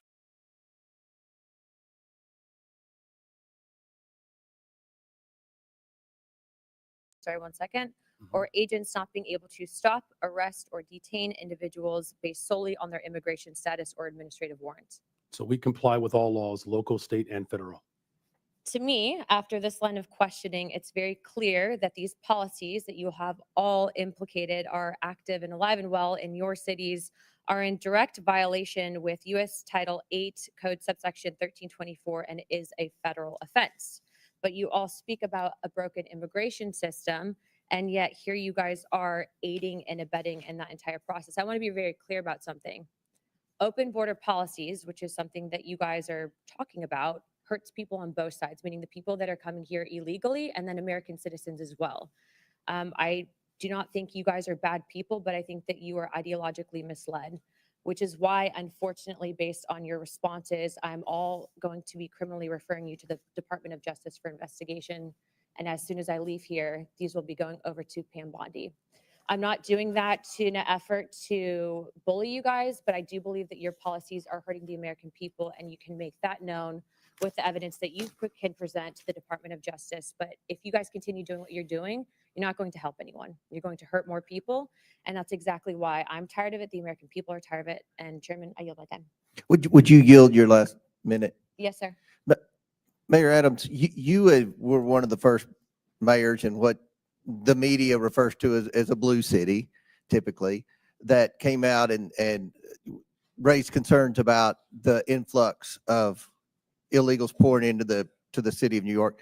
Could you answer the question, what that did to New York City from a budgetary standpoint? Let's not even talk about crime or anything. Let's just talk about from a budgetary, the burden on the citizens of New York City.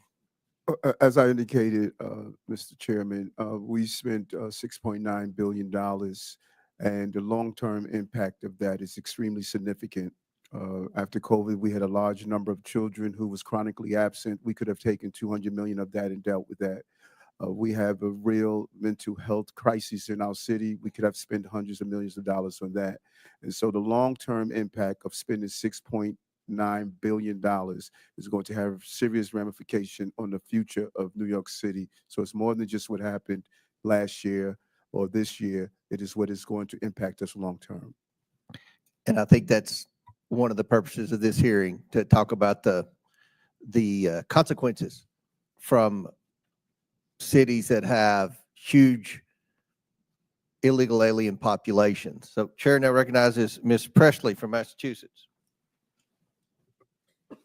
Thank you, Mr. Chairman. Mayor Wu, I am grateful for our longstanding partnership in public service. I'm grateful to be your congresswoman as well as your constituent.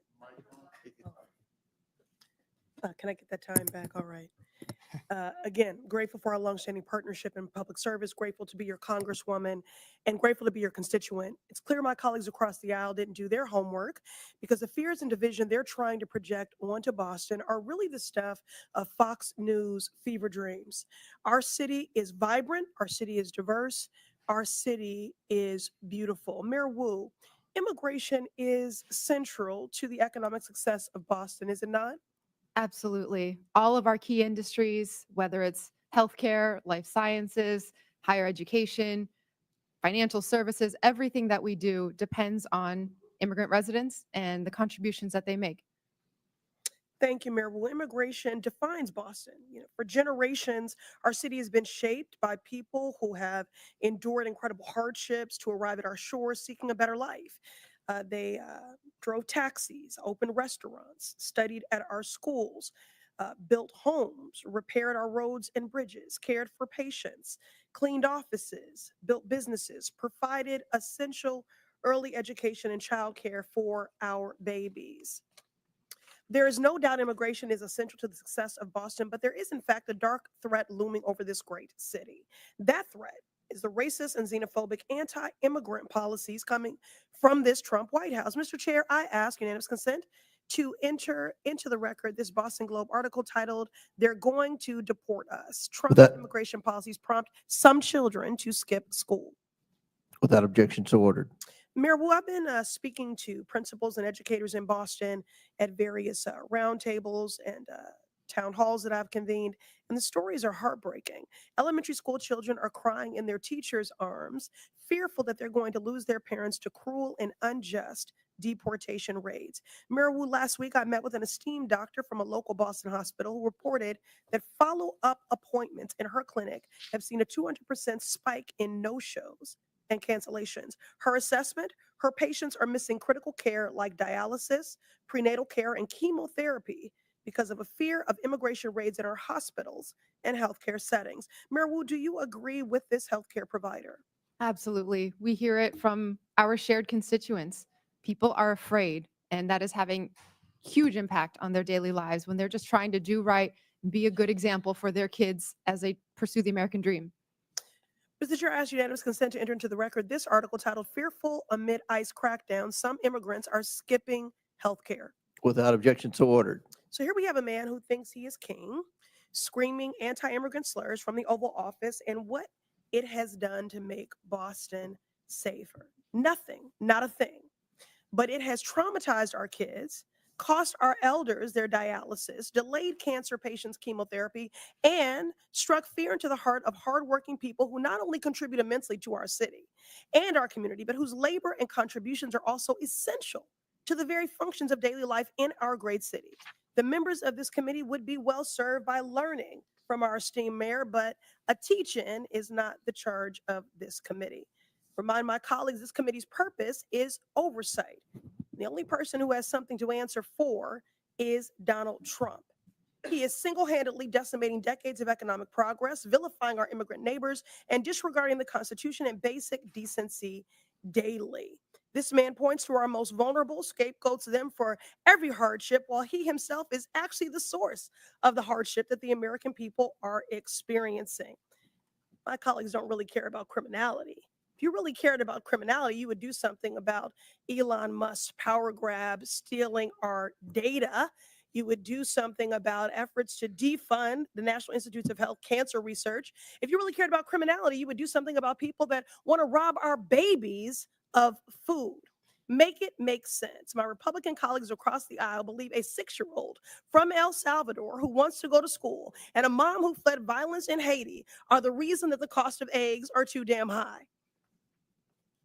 And your housing and gas will follow suit shortly because of these Donald Trump tariffs.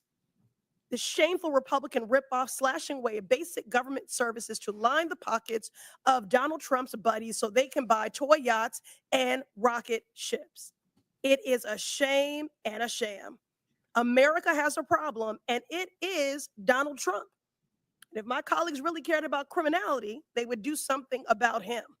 I'm grateful the people of Boston and my mayor stand with their neighbors from every walk of life. I yield back. Chair recognizes Mr. Gill from Texas. Thank you, Mr. Chairman, for holding this hearing on such an important topic. Mayor Johnson, I want to start with you. One of your first actions as mayor was establishing a deputy mayor for immigrant, migrant, and refugee rights. I want to ask you a series of questions. If you could answer with a yes or no answer, that'd be great. First of all, do you support allowing illegal aliens to obtain driver's licenses? Just yes or no?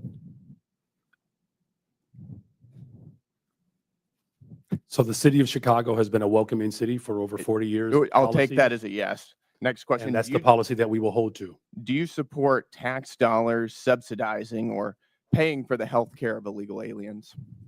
I support investments in all residents of the people of Chicago, and that's what I do. That's a yes as well. Do you support free or reduced college for illegal aliens? Again, I support the investments of all residents of the people of Chicago. Take that as a yes. Next question. Do you support allowing non-citizens to vote in local elections? Again, I'm not over the jurisdiction of that type of law, but again, I'm committed to investing in all residents of the people I'll of Chicago. take that as a yes. I've got an article from the Chicago Sun-Times, and I'll quote here briefly. Johnson proposed, among other things, that all residents, regardless of citizenship status, be able to vote for Chicago Board of Education members. Next question. Your website states, and this is your campaign website, quote, "I will not stop fighting until abortion access is completely secure for people all over the country," end quote. Yes or no, do you support taxpayer-funded abortions for illegal aliens? I support the reproductive rights of all people, I'll all take women. that as a yes as well. Your mayoral transition website mentioned support for creating a Chicago Board of Education non-citizen advisory board. Again, yes or no, do you support appointing non-citizens to government advisory boards? I was invited here today to discuss welcoming yes cities. or no? I was invited here to discuss welcoming This is cities. a yes or no If you're question. interested in asking me You're not questions gonna about the filibuster. welcoming I'll city, take that as a I'm yes. happy We're to gonna answer move those on. questions. No, we're going to move on. As you know, President Trump, unlike the previous administration, has taken serious action to bring foreign criminal gangs to justice, to take our border back, and to restore public safety in our communities. He designated 8 transnational criminal organizations and cartels as foreign terrorist organizations. These are groups like Tren de Aragua, MS-13, Sinaloa, other of some of the most grotesque and ruthless and brutal organizations in the world. You, as mayor of a sanctuary city, have been virtually giving favors to illegal aliens. Apparently, you support an enormous amount of taxpayer resources going to them as well. But you yourself have also received a lot of gifts. And for those of you who don't know, Mayor Johnson has a secret gift room that is not given access to the public or for access to the Office of Inspector General. I'd like to ask you a couple questions about that. Do you know everyone who's given you a gift since you became mayor? The city of Chicago has had a policy for That's 40 a years yes or no question. where there are individuals that would I'll like to take- give no, gifts to I'm the city of reclaiming my time. I'm Chicago, going to take that as a and we do no. not accept When those did gifts. you We become receive mayor? them on No, I'm going to behalf reclaim my of time the city here. of Chicago. You're not going to filibuster here. When did you become mayor? I was elected mayor of the city of Chicago in April of 2023, and I was sworn in That's May good. On 15th June of 12th, 2023. On June 12th, 2023, you received Hugo Boss cufflinks and a personalized Mont Blanc pin. Do you know who gave you those? So I did not receive those personally. The city of Chicago You received those them, on behalf and of that's the city of right, on behalf of Chicago. the city of Chicago, I as every understand the mayor difference. in the Do you know history who- of Chicago who has Do you know who provided gave those gifts to the city of Chicago? Do you know who gave those to the city of Chicago? So again, on behalf of the city of Chicago, there It's are a yes gifts or that no are question. received, Do but I you? do not Do you- accept. Those are not So you my don't- personal so you gifts. don't know. Those are the gifts of the city of On March Chicago, 18th, and that's why you are aware 2024, that they exist, because they're reclaim within my the law. time here, sir. On March 18th, 2024, you received a Gucci tote bag. Do you know who gave you that? Gave the city of Chicago that? Again, I was here and I was invited I'll also to take that as a respond to no. the On March questions 19th, around 2024, welcoming the city, and I'm city of happy to answer Chicago any of those received a questions. Givenchy bag, a Kate Spade purse, and Carucci shoes. Do you know who gave the city of Chicago those? Again, I was brought I'll I take brought that as my a no. energy I'm here reclaiming my to time here, respond sir. I on am behalf of the reclaiming city my of time. Chicago of This what a welcoming raises city serious ordinance is. ethical concerns. You are providing an enormous amount of aid to illegal aliens, aiding and abetting criminals who have come into our country illegally. And you yourself are receiving an enormous amount of gifts, and you won't even tell us who they're coming Mr. from. That Chairman, raises time is up. serious ethical We have a concerns. 5-minute rule. Gentlemen's Mr. time's Chairman, I'd like to ask for unanimous consent to enter into the record the City of Chicago Office of Inspector General advisory concerning gifts accepted on behalf of the city. Without objection, so ordered. Thank you. Chair now recognizes Ms. Talib for 5 minutes. Thank you, Mr. Chair. Mayor Adams, since we're on the this conversation around oversight and some misclaims here about corruption, I mean, do you agree, Mr. Mayor Adams? Yes, I hear you. I hear you, Oh, okay. You weren't looking at me. That's why. Mhm. It's okay. I'll speak louder if you want. Do you agree to a quid pro quo deal to enforce the Trump administration's cruel immigration policy in exchange for protection from the federal corruption charges against you? And you are under oath, just as a reminder. Congresswoman, there was no agreement. There was no quid pro quo, and I've done nothing Yeah. wrong. Help me out here, though. So the Trump official, Tom Homan, we all know who he is. He said, quote, I'm quoting him, if he doesn't come through, I'll be in his office up his butt. Sorry, Chairman. Saying where the hell is the agreement we came to? End of quote. You're accusing the Trump administration for lying? Or did they lie? What agreement did they're lying then? Mr. Homeland and I both agree we would fight dangerous criminals, and we've never had any conversation about my case. Okay. So Mayor Johnson and Johnson and Wu, I'm sorry, I can't get that. You can just call it Chicago and Denver. There you go. This is really important, you know, as a child of immigrants, and I think many of my colleagues on that side of the aisle have beautiful, diverse communities as well. And one of the things that I know happens when we try to have local law enforcement and local city officials. I mean, they even want treasury folks that work for our city treasury asking people for immigration status. That's what they would prefer. You know, is that racial profiling? I mean, what do you do? Like, you wait for somebody to come, they have an accent, maybe they wear hijab, maybe they look a certain way.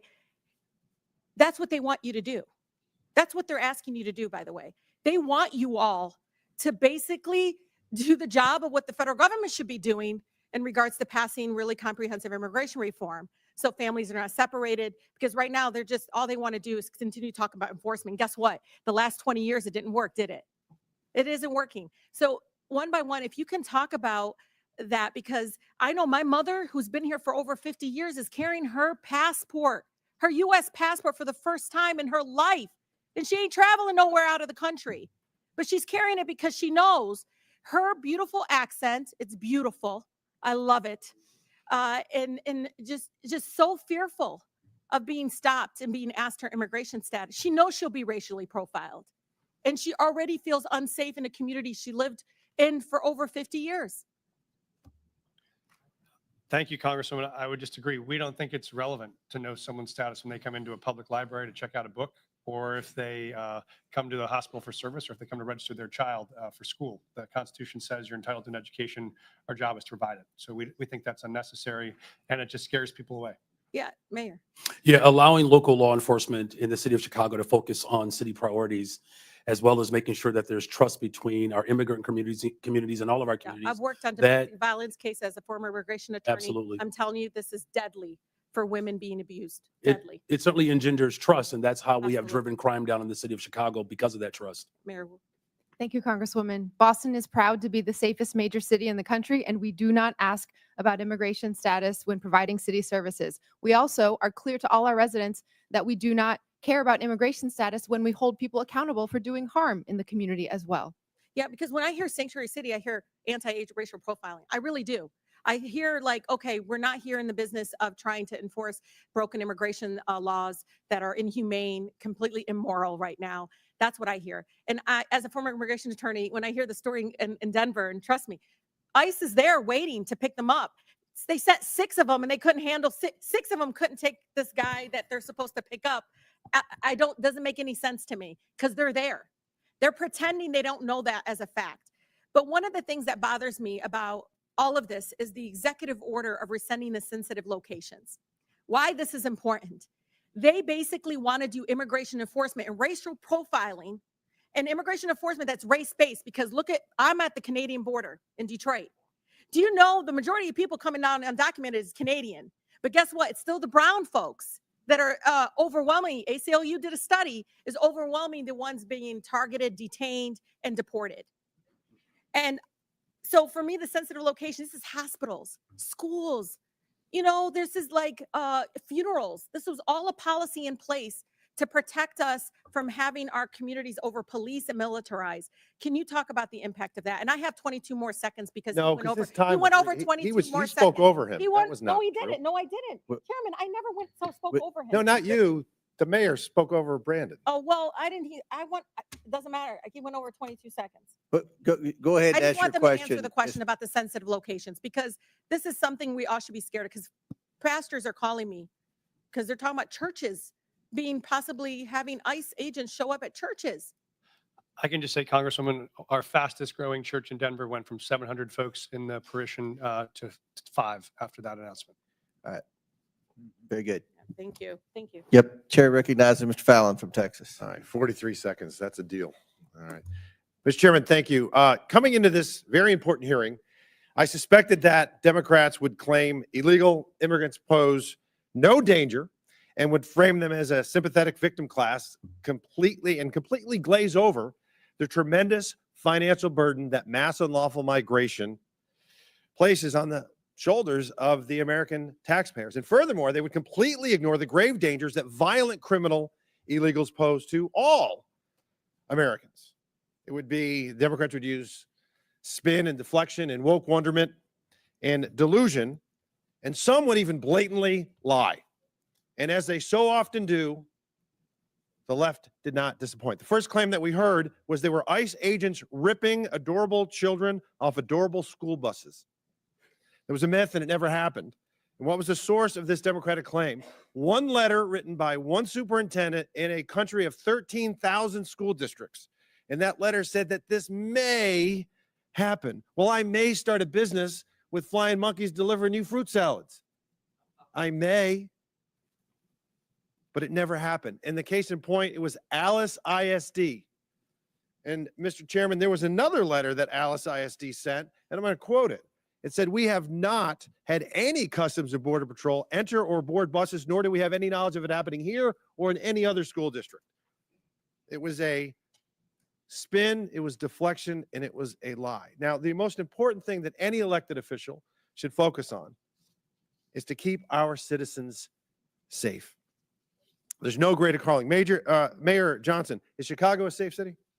We are a safer city since I've been in office. Crime Safer is city. down. Okay, sir. Crime is down Sir, do you over know 20%. that, sir, no, you're not just going to this year overtalk. alone. Mr. Chairman, I reclaim my time. You're not going to overtalk me. Brandon's, he was very nice and he's a freshman. Not going to do that. In 2022, I find it interesting that you say Chicago's safe. You have a higher murder rate than Haiti. And the Biden administration put up a travel advisory saying to Americans, don't go to Haiti. I hope that the Trump administration puts up a travel advisory saying, don't go to Chicago.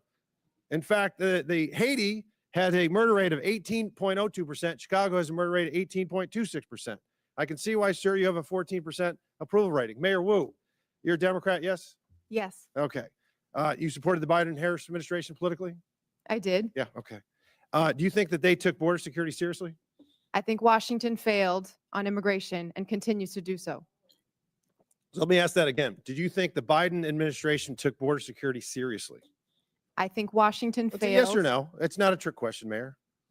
I think there's responsibility across this entire. Come on, we can eke it out of you. Yes or no? Did Biden administration, did Biden Harris do a good job? You were supporting Kamala Harris, so apparently you must have thought she was okay on it. Washington. Okay, has so you're not going to failed, answer. and Well, we here's are the thing. cleaning up We can the deal with pieces delusion. at cities. No, Mayor, I'm going to reclaim my time. We can deal with delusion or we can deal with data. So let's talk about some data. I find this interesting. Under the 12 years that Barack Obama and Donald Trump were president, There were 460,000 illegal encounters annually on average. Under Joe Biden, it was 2,641,000. It was 600% worse. Mayor Wu, you would agree with me, I hope, on this. Vladimir Putin's a bad hombre, and he rules over an authoritarian regime, yeah? Yes. Bipartisan agreement. Wonderful. There were, under President Trump's first administration, 98 Russian nationals that were apprehended on the southern border entering the country illegally. Under Joe Biden, it was 127,415, 130,000% worse. Terror watch list went from 11 under President Trump to 382. That might be one of them calling right now. February of 2024, 190,000 illegal immigrants were apprehended. This past month was only 8,000, a 96% reduction. Now, the common theme that we heard from a lot of oversight Democrats is a bold-faced lie that illegal immigrants, or I should say immigrants, are less likely to commit crimes. What they're doing is they're fusing legal immigrants with illegal. When you bifurcate, when you separate them, yes, legal immigrants are less likely to commit crimes, but illegal immigrants are more likely to. Non-U.S. citizens account for 7% of the U.S. population, yet account for 15% of the federal arrests and prosecutions, according to the Justice Department. The Federation for American Immigration Reform found that if you were an illegal immigrant, you were 2 times more likely to be incarcerated in California and New York, and 5 times more likely in Arizona. And in my home state, in June of 2011 to June of 2024, or January 2024, Mr. Chairman, there were 428,000 criminal aliens booked in Texas jails. 299,000 of them were illegal immigrants charged with murder, rape, sexual assault, kidnapping, assault et al. 187,000 convictions. So it is an outrageous claim to say that when we secure the border, Mr. Chairman, no, 42 seconds left. No, you don't. No, I got 20. Yes, I do, because she went over 42 seconds. Spare me. Mr. Chairman, I got 20 seconds left, and I'll He's wrap wrapping his question up, but he's doing. It's an outrageous claim to say that securing the border and enforcing our immigration laws does not make Americans safer, because it does. And if you don't agree with that, I would encourage you to talk to Laken Riley's family or Jocelyn Nerngray's family. Mr. Chairman, I yield back. Gentlemen, thank you. Chair recognizes Ms. Stansberry from New Mexico. All right. Well, thank you, Mr. Chairman. I always think that we should sage this room after these hearings because we hear a lot of crazy stuff in here. But let me start out by saying, mayors, welcome to our committee. Thank you for serving your cities and your people. I have to say, as also an elected official, you have the hardest job in America. There is no job harder than being a mayor of a major city. So thank you for serving your constituents. And I want to take this opportunity to especially acknowledge Mayor Wu, because not only are you the first woman to ever serve the city of Boston, if y'all haven't been watching, she is also the mother of a newborn who is here with her. She has a 7-week-old baby, and she showed up to testify and be yelled at by our colleagues for 4 hours. So I say to you, Mayor Wu, may your daughter grow up to be a fierce leader like you. Thank you.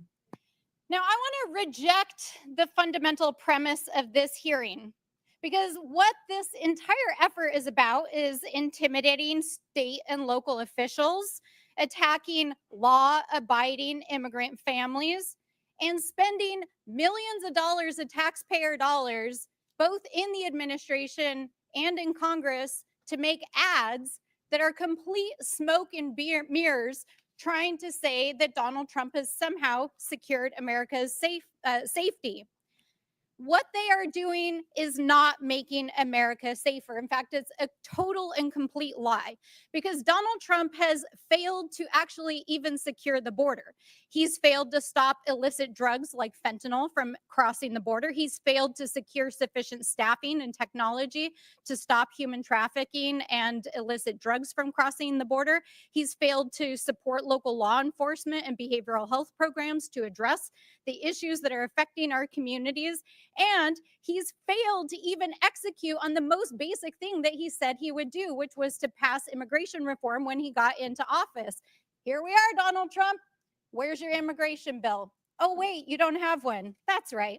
Because none of this is actually about making America safer. In fact, all of this is making America weaker. He's dismantling our federal law enforcement that would actually go after cartels, and drug traffickers. Over the last 6 weeks, Donald Trump has taken out the most senior FBI officials and the officials in our U.S. attorney's offices that were actually prosecuting the cases against the drug cartels. Donald Trump took out the law enforcement that were prosecuting those cases. So let's be real about that. He froze federal law enforcement funds all across the country. I have tribes in my district that still haven't had their DOJ grants reinstated. Let's be real about what's going on here. He's frozen funds to refugee resettlement and other immigrants groups permanently who have outstanding receipts.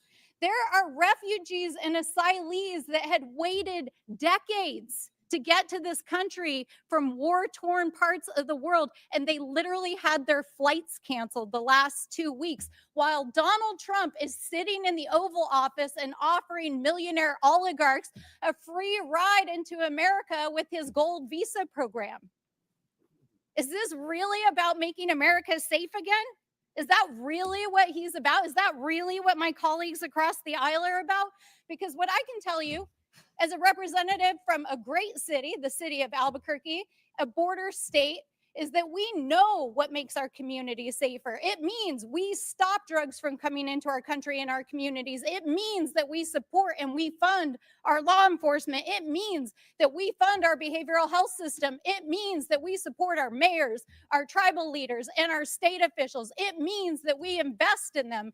It does not mean that we drag them in front of Congress for 4 hours. We yell at them. We tell them we're going to give them criminal referrals. The DOJ is intimidating our mayors.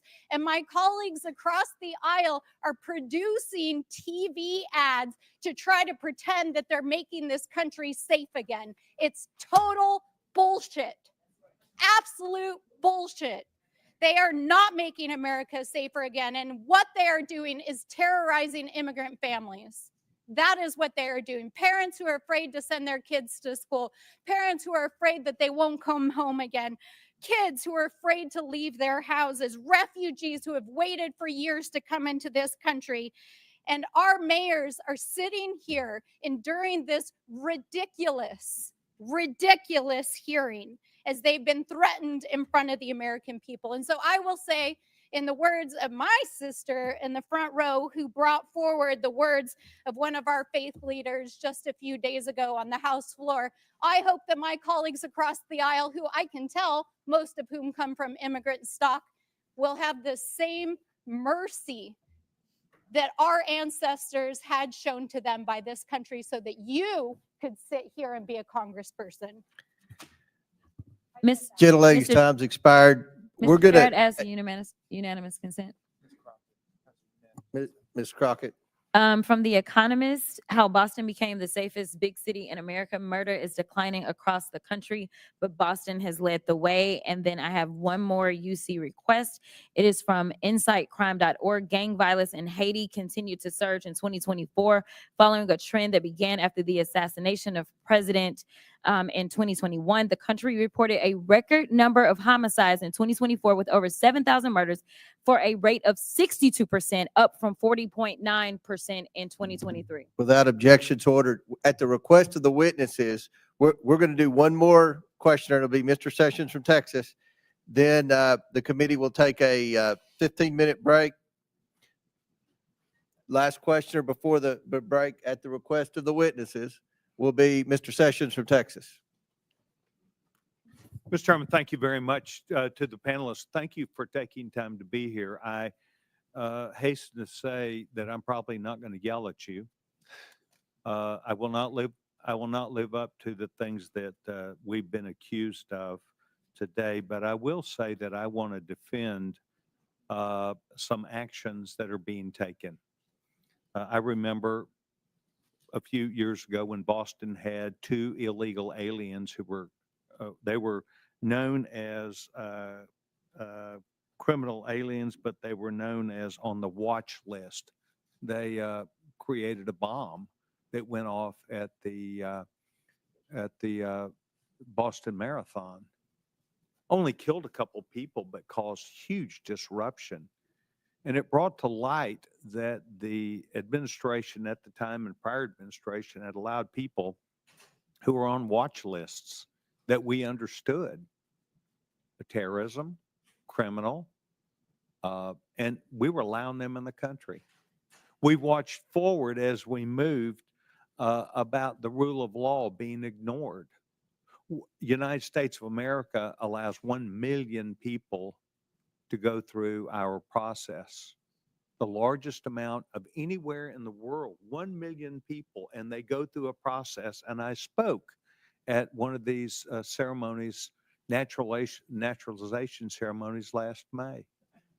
And I spoke to the people that were there, and they all unequivocally stated, thank you to the United States of America, but they learned what they were entering, what they were expected to do, that their customs from where they came from, some could be kept, but the things which did not correspond to American law now needed to be followed, that they were going to become American citizens, not where they came from, but they wanted to be Americans. And they had to follow those rules and regulations or laws. That we were very open to them being here and that they could legally perform the duties that they wanted. What has caused this mismatch is more than just the Boston bomber or people being killed, but rather the public interests in looking at what the charade that it caused all across this country, in particular in larger cities. Chicago, yes. New York City, yes. Other cities around the United States where people felt not only threatened, but it was activity that was seen as unbecoming to people who should be where they were and giving respect and thanks to a group of people who were allowing them to be here, i.e., a city that was not going to arrest them. But you see, what we really understood is if you were here illegally, they weren't going to arrest you even for a crime. They might have arrested someone who was a citizen and put them behind bars, but unless they really created a heinous circumstance, they were not going to be arrested. And so this created an aura around the United States that the American people understood. And that is one of the reasons why you saw the American people not only vote with their hands, but vote with their emotions about the need to bring back not just law and order, not just rule of law, but the ability that we had as an American people to rethink the entire issue. And I do understand you think that this is all broken in Washington, D.C. because you disagree with it. But what we've been allowing is the next president, whether it be Barack Obama, whether it be George W. Bush, whether it be Donald Trump, whether it be Joe Biden, to insist upon their own way instead of the law. The laws have been misguided, they've been misused, and they are taken advantage of.